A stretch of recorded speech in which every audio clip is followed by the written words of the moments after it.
الحمد لله المتوحد بجلال ذاته وكمال صفاته المتقدس في نعوت الجبروت عن شوائب النقص وسماته، والصلاة على نبيه محمد المؤيد بساطع حججه وواضح بيناته، وعلى آله وأصحابه هداة طريق الحق وحماته.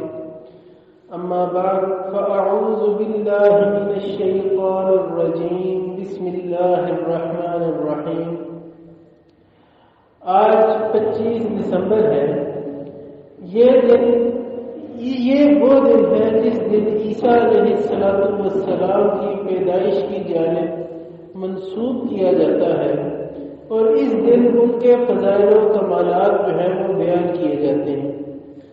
لیکن اسی دن کی مناسبت سے میں یہ بیان کرنا چاہوں گا کہ اس حضرت عیسیٰ علیہ السلام کے حقیقی اور صحیح وارث صرف اور صرف اہل اسلام ہیں، کیونکہ خود حضرت عیسیٰ علیہ السلام نے ارشاد فرمایا. ان کا یہ قول آج بھی ان کی کتاب بائبل کے اندر لکھا ہوا موجود ہے کہ ایک مددگار آئے گا اینڈ ہی ول گلوریفائی می، اور وہ میرا جلال ظاہر کر دے گا. تمام باطل عقائد کو مجھ سے ہٹا کر کاٹ چھانٹ کر کے صاف ستھرا کر کے میرا جلال وہ ظاہر کر دے گا.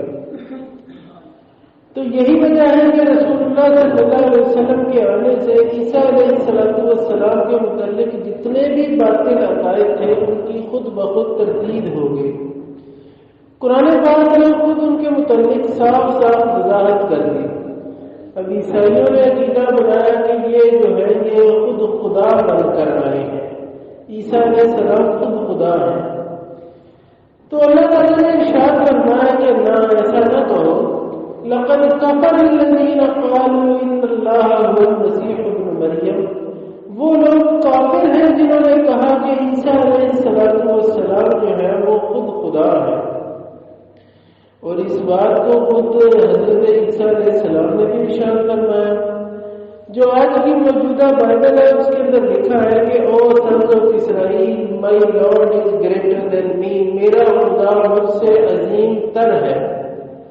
تو یہ آج بھی موجود ہے کہ عیسیٰ علیہ السلام خود خدا نہیں ہو سکتے. پھر اس کے بعد لوگوں نے یہ عقیدہ بیان کرنا شروع کر دیا کہ عیسیٰ علیہ السلام خدا کے 3 اقانیم میں سے ایک اقنوم ہے. تو اللہ رب العزت نے اس بات کی بھی تردید کر دی، کیونکہ عیسیٰ علیہ السلام کا قول تھا کہ وہ مجھے آ کر میرا جلال ظاہر کر دے. تو کر دیا جلال ظاہر، بتا دیا کہ یہ خدا کے آپ جو ہیں خود خدا نہیں اور 3 خداؤں میں سے ایک خدا نہیں. اس بات کو بھی حضرت عیسیٰ علیہ السلام نے ارشاد فرمایا. بائبل کے اندر آج بھی یہ لفظ موجود ہے، O sons of Israel, your lord and my lord is one. تمہارا خدا اور میرا خدا ایک ہی ہے. الہکم الہ واحد. میرا خدا اور تمہارا خدا صرف اور صرف ایک ہی ہے. اسی طرح یہود نے حضرت عیسیٰ علیہ السلام کے متعلق نظریات بیان کرنا شروع کر دیے. وہ کہتے ہیں کہ عیسیٰ علیہ السلام کوئی رسول نہیں تھے، وہ اللہ کا رسول نہیں تھے، بلکہ وہ تو ان کو گالیاں دینے کی تک آ جاتے ہیں. وہ کہتے ہیں کہ ہماری کتابوں میں لکھا ہے جو بھی صلیب پر مارا گیا وہ لعنت ہے، اور ہم نے عیسیٰ کو خود قتل کیا اپنے ہاتھوں سے صلیب پر. یہ ان کا اپنا نظریہ ہے. تو اللہ تعالیٰ نے اس بات کی تردید کیوں فرمائی؟ تو فرمایا ماں قتلوہ وما صلبوہ. وہ لوگوں نے اسے قتل نہیں کیا بلکہ صلیب تک لے جا بھی نہ سکے. پھر ہوا کیا؟ ولکن شبہ لہم. ان پر سارے کا سارا معاملہ مشتبہ کر دیا گیا. ان الذین اختلفوا فیہ لفی شک منہ. جو لوگ بھی اس معاملے میں آپس میں اختلاف رکھتے ہیں ان کے پاس صرف اور صرف شک کی کوئی چیز ہے ہی نہیں، کسی بھی قسم کا پختہ علم نہیں ہے. وما قتلوه یقینا، اور یقیناً انہوں نے اس کو قتل نہیں کیا. پھر ہوا کیا؟ بل رفعہ اللہ الیہ، اللہ تعالیٰ نے اپنی طرف اٹھا لیا۔ تب سوچنے والی بات ہے جب عیسیٰ علیہ السلام کو وہ قتل ہی نہ کر سکے، صلیب تک لے جا ہی نہ سکے، تو پھر ان کا قانون کیسے پورا سکتا ہے؟ اللہ رب العزت سے دعا گو ہوں کہ اللہ تعالیٰ ہم سب کو سمجھنے کی توفیق عطا فرمائے اور عیسیٰ علیہ السلام کے صحیح پیغامات ہمیں دنیا تک پہنچانے کی توفیق عطا فرمائے۔ وما علینا الا البلاغ المبین۔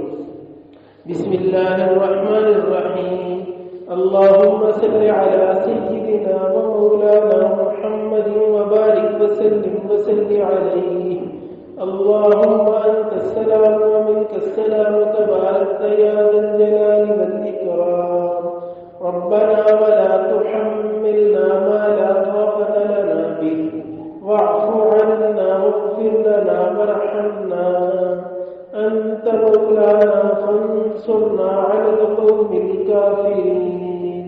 اللهم أرنا الحق حقا وارزقنا اتباعه۔ اللهم